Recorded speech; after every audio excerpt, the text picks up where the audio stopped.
He's on. He's on.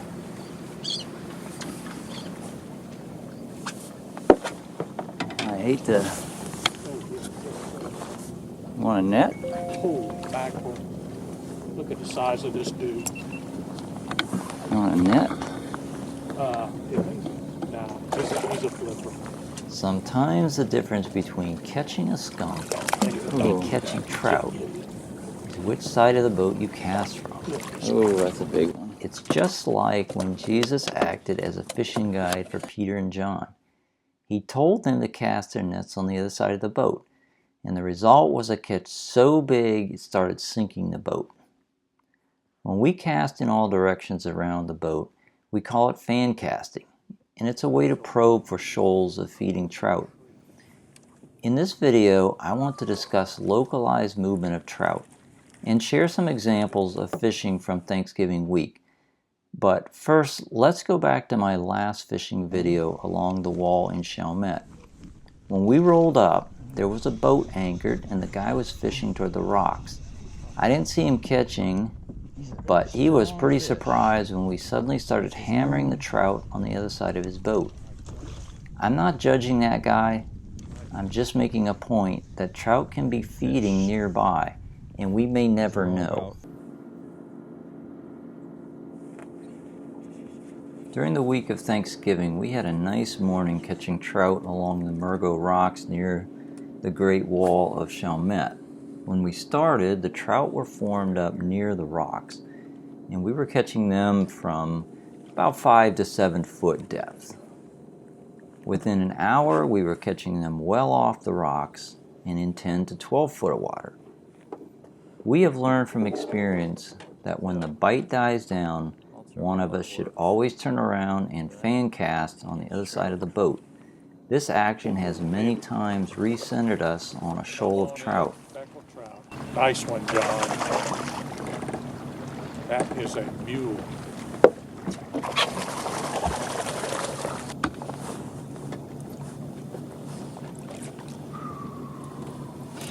Big fish. So the water temperature is 57 degrees. We've been working it a little, right there. Working the bait a little slower than I would typically. We both have 3/8 ounce. You've got a lemon head matrix shad. I have the pink champagne. So both light colors. Nope. Oh, nice one, John.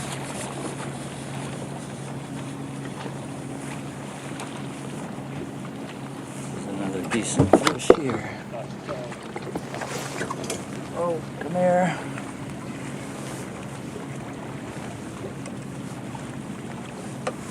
That. No. It's okay.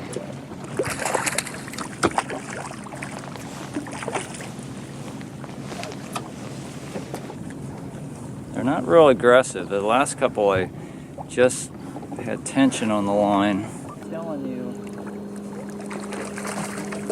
Ooh. Pretty trout. These guys. That's a nice one. Nice trout there. These guys are not hammering it. No, they're not. How are you working your lure? Just barely moving it, just letting it sit, barely moving it. I mean, that's a beauty right there. Gorgeous. Look at all those spots, too. Look at that. Fat. That's a nice trout. Yeah, I used to fish this ultraviolet all the time. Yeah. It used to be my go-to bait for this wall area. Speckled trout will make micro moves within an area as conditions change. One changing condition on this day was the intensifying sunlight. On sunny days like this, with clear, calm water, sunlight will penetrate much farther into the water. This light intensity may make the trout feel vulnerable to predation and move them from the shallower water near the rocks to deeper water nearby. Here is another example of trout moving due to changing conditions.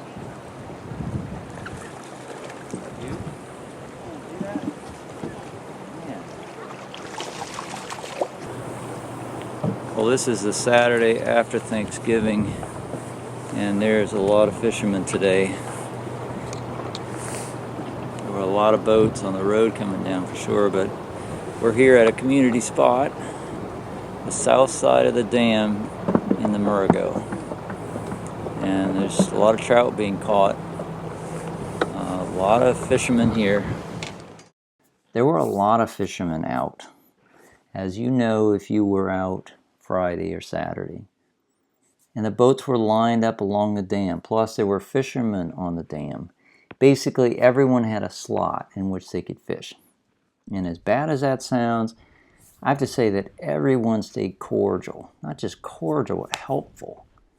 People shared tips on catching and even shared baits. And I didn't hear any angry shouts or tangled lines. So to everyone who was there, great job. Go, decent fish. Oh yeah.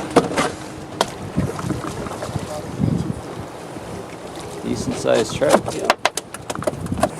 So we're starting out jigging 1/2 ounce lead heads. David's doing well with a green hornet, matrix shads. Nice.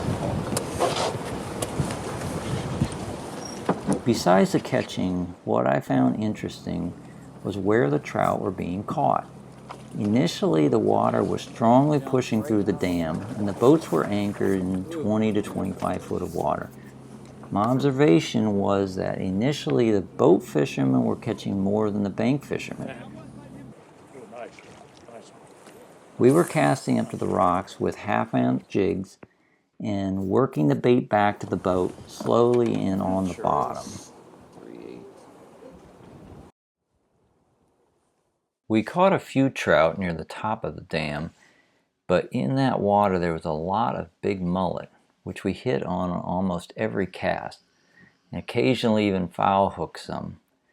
Most of the trout we caught away from the rocks in what was probably 15 to 20 foot of water. Feeding is all about energy efficiency for trout, and since they typically feed in moving water, they have to choose an area where they don't have to exert too much energy fighting the current, but are still positioned to capture bait with a lunge. Fortunately, they are well built for efficient swimming in moving water. Yeah, that's good, 18 inch. The bank fishermen were casting out into 20 to 25 foot water and working up the bottom against the flow, with some success, but less than the boat fishermen. I think one disadvantage they had was that the drag on their line in the current would have pushed it up and lifted the lure. My guess is that their bait was spending most of its time too far above the heads of the trout. However, their success changed when the water flow began to drop off. In those resulting conditions, I think they began to catch trout at a 2-to-1 ratio over the boat fishermen. Little guys. The bank fishermen are catching 16 inchers. Why did this happen? My theory is tied to assumptions about hydrodynamic changes. With less current flow through the dam, the trout would be able to move around more freely without expending too much energy. Therefore, they could feed higher in the water column and closer to the top of the dam. In those conditions, the bank fishermen's baits may have spent more time in the strike zone than the baits thrown from the boats. Y'all do ain't good? That a good Yeah. day. Really? Yeah, we left them hit. Right here? Yeah. They on the bottom? Yeah. Real slow. Real slow retreat. Plastic? Yeah, plastic, matrix, green Got all hornet. that. Awesome. Thanks, man. So the next time you're in that situation where your bite has slowed down or maybe stopped completely, try fan casting around in your area. You may find that the trout have just made a micro move. And if it is wintertime or late fall and you may be fishing along a channel, make sure that you can fish the shallow side as well as the deep side effectively. If you're fishing live bait, I would recommend a Carolina rig with a clip-on cork above the sliding weight so that you can cast over to the shallow water, maybe near the rocks, but also take the cork off and cast out into the deep water and fish that effectively as well. Hey, if you like this video, give it a thumbs up, and if you have anybody you think who would also appreciate this video, give them a share.